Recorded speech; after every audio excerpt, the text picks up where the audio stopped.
Hello and welcome to this video in the series about each of the new constituencies. For this video we'll look at one of the new constituencies in Yorkshire and the Humber. In this short video we'll look at the details of this constituency, the previous results, in particular the 2019 results, current candidates and make predictions based on how bad of a day it might be to the Conservatives. Please comment below for anything you'd like to see and subscribe to our channel to see new updates that we'll do and discussion videos as the election gets closer. There are lots of changes with boundaries in the next election, so we're going to give a quick overview of how the boundaries are changing and how it's going to affect each seat. Only 65 seats, or 10% of the seats, are staying the same, so here we're going to compare how the new seat compares to the main one that is replacing. There are some huge changes, such as the City of Chester, which now has 2 seats, but some seats are being completely dissolved, with populations moved to neighbouring seats. So why are the boundaries changing? Every so often there are boundary changes to represent the current population movements. Some of them are based on land without any population, and some of them are just because of population, for example new housing estates. 2021 was the census year, which has helped inform these changes. The last major change in the boundaries was 2010. Now let's look at some of the details about the constituency.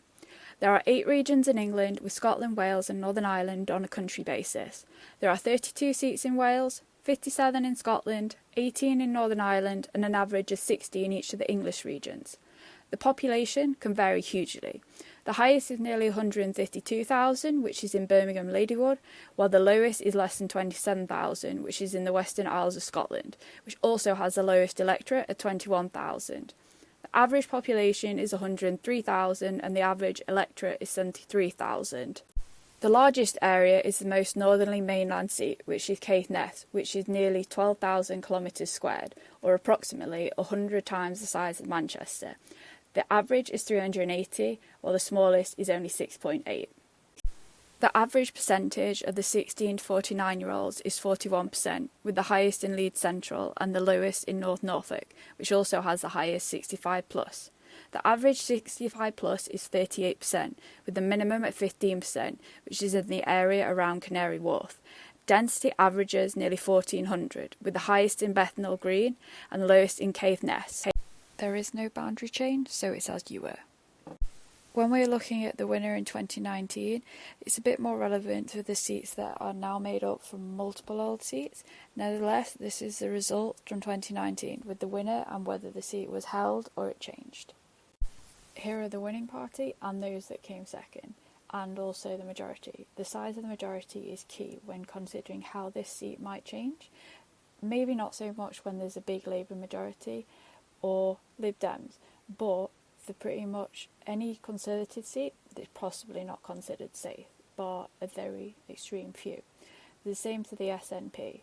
Some of these are really up for grabs, particularly for Labour and the Lib Dems. Here we see the vote share at the last 4 elections for the 5 main parties in England: the Conservatives, Labour, Lib Dem, Green and a combination of Brexit or UKIP. The Brexit UKIP vote was distorted in some constituencies in 2019 because if they were held by the Conservatives in 2017, they didn't stand against them. Nevertheless, we can see the changes that occurred throughout the different elections. This is a list of candidates that are on the ballot papers of this constituency. This is now a finalised list as the deadline to register as a candidate has passed. In these forecasts, we expect the seat to remain the same. Thank you for watching this video. We hope you learned a lot about the new constituencies. Please subscribe to our YouTube channel, follow us on Instagram and Twitter.